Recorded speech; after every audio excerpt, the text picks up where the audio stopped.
Welcome to Portraits of the Past, where we explore the lives of those whose legacies continue to echo through time. The reports did not arrive cleanly. They never did. A frontier that stretched from the Black Sea toward the Rhine was not a line that could be watched entire. It was a pressure, registered at 100 different points along 1,000 miles of river and forest and mountain pass, and what came back to Rome was not intelligence so much as noise. Fragments, smoke on the wrong horizon, dispatches from officers who had seen pieces of something too large to see whole, traveling by road across distances that turned hours into days, days into weeks, until what reached the capital was already the past. By about 165 CE, the noise along the upper Danube had become unmistakable. The Marcomanni, the Quadi, and a confederation of Germanic and Sarmatian peoples pressed against the Roman frontier with a scale and coordination that the existing garrison structure was not built to absorb. Rome had managed Germanic frontier pressure for generations. This was not new territory, not in any simple sense. But what the sources suggest, thin and imperfect as they are, is that the intensity and reach of what followed was qualitatively different from the friction of prior decades. Different enough that the military architecture Rome had built to contain it, the forts along the Danube, the auxiliary units, the garrison legions spread across hundreds of miles, found itself registering alarms at too many points at once. What Rome did not yet know was how long it would take to answer them. The plague arrived first. The legions that returned from Lucius Verus's Parthian campaign, a campaign that had achieved genuine Roman success in the east, beginning in 162 CE, brought something back with them. A disease that moved through the Roman world by the same roads that made Rome powerful. The trade routes, the military barracks, the ports, the relay stations. It reached Rome by late 165 CE, and it did not stop. Cassius Dio's account, written decades later and preserved only in later epitome, struggles to convey the scale. What can be established is this. For nearly 2 years, the Danube crisis escalated while Rome could not adequately respond because the army it would have sent north was being hollowed out in place. The empire was bleeding from a wound it could not locate, and the frontier was not waiting. It was not until 168 CE that both emperors were finally able to move north. Marcus and Lucius together crossed into the Danube provinces and wintered at Aquileia. That two emperors took the field was itself a statement. The situation had deteriorated beyond what frontier commanders could manage without imperial authority behind them. In early 169 CE, Lucius Verus died on the road. Suddenly, an apoplectic episode, the sources record, somewhere between the frontier and Rome. He was 38 years old. He had been co-emperor for 8 years, had governed the East with more military effectiveness than his popular reputation allows, and had died at the precise point when the Marcomannic crisis demanded the most. Marcus delivered the eulogy with the steadiness his philosophy had made habitual. Then he turned north again. He was alone now. The worst was still ahead of him. In 170 CE, the Danube frontier did not simply bend, it broke. A massed Germanic coalition drove south through the passes of the Alps, and laid siege to Aquileia. Foreign armies stood on Italian soil for the first time in nearly 300 years. The last time had been the Cimbrian War, in 101 BCE, a crisis so traumatic that the Roman memory of it had not faded across 3 centuries of relative security. Now it was happening again. The panic in Rome was not merely political. It was the particular visceral terror of a civilization that had organized its entire self-understanding around the idea that Italy was inviolable. The frontier had not failed. It had collapsed. Marcus did not collapse with it. What the record shows, in Cassius Dio's epitomized account, in the physical evidence of the column of Marcus Aurelius in Rome, completed after his death, is a man who stabilized the response, who raised new legions, reorganized existing ones, replenished units hollowed out by the plague, who moved back up into the Danube provinces and began, methodically, the long work of recovering what had been lost.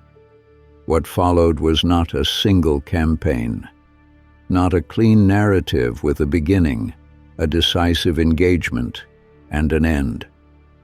What followed was a decade and more of grinding, asymmetric pressure across terrain that resisted the kind of conclusive engagement Roman doctrine preferred.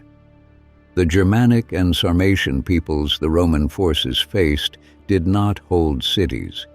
They did not defend fixed positions. They moved through forest and marsh, withdrew across the Danube when Roman pressure increased, returned when it eased. There was no capital to take. There was no field army whose destruction would end the war. There was only the frontier and the sustained, exhausting work of holding it.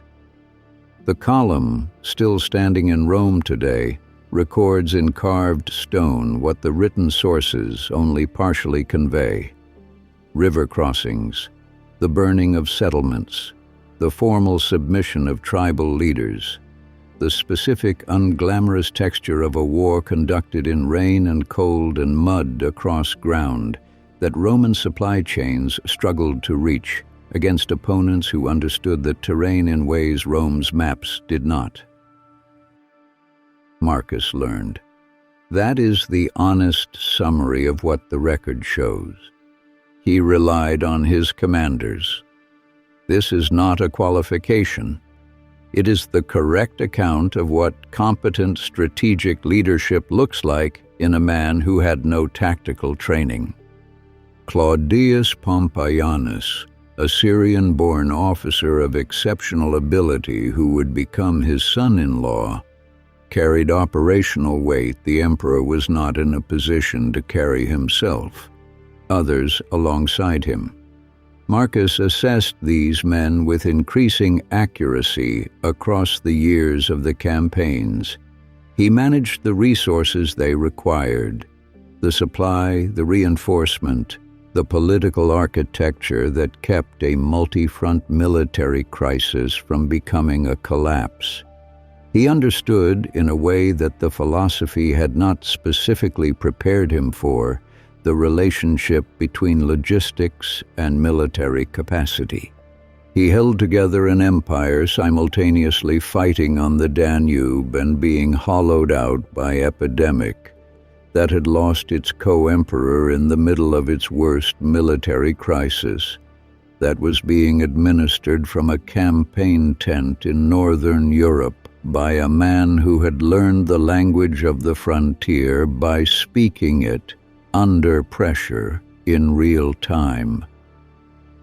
By the mid-70s CE, the sources record something approaching Roman strategic dominance on the upper Danube. Marcus had, according to those accounts, contemplated the permanent incorporation of Marcomanni and Sarmatia as Roman provinces.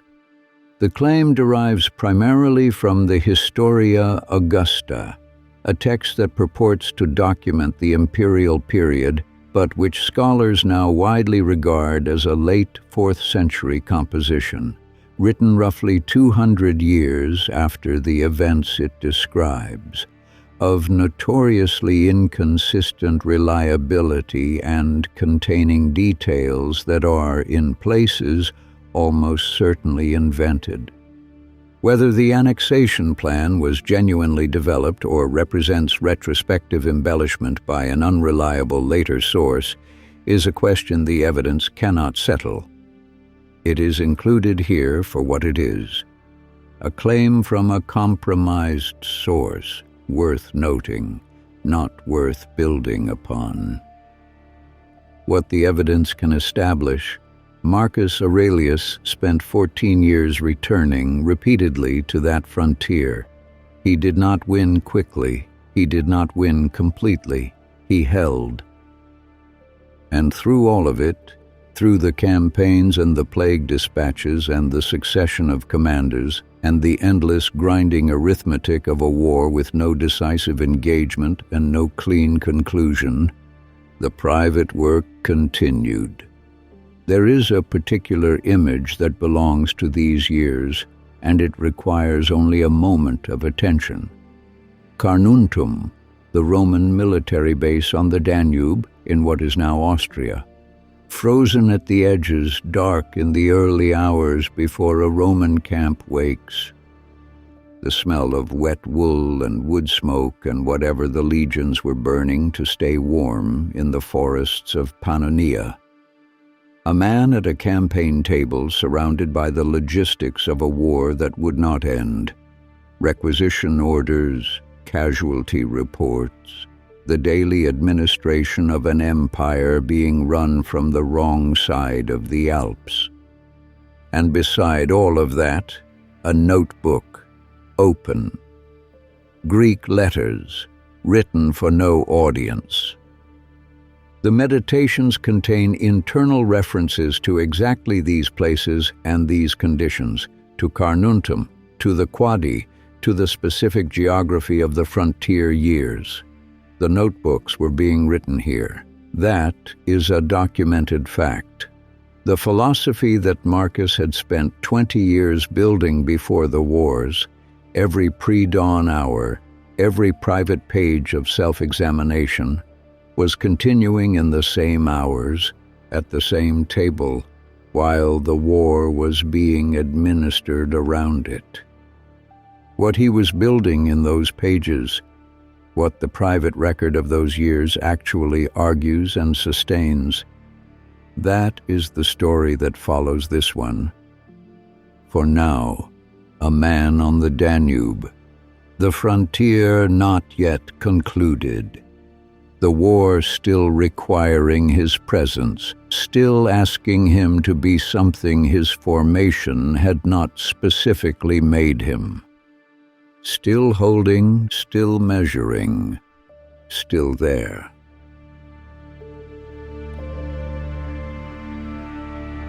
The paint is dry on this story, but the archives are vast. Subscribe and return to Portraits of the Past. The next exhibit awaits.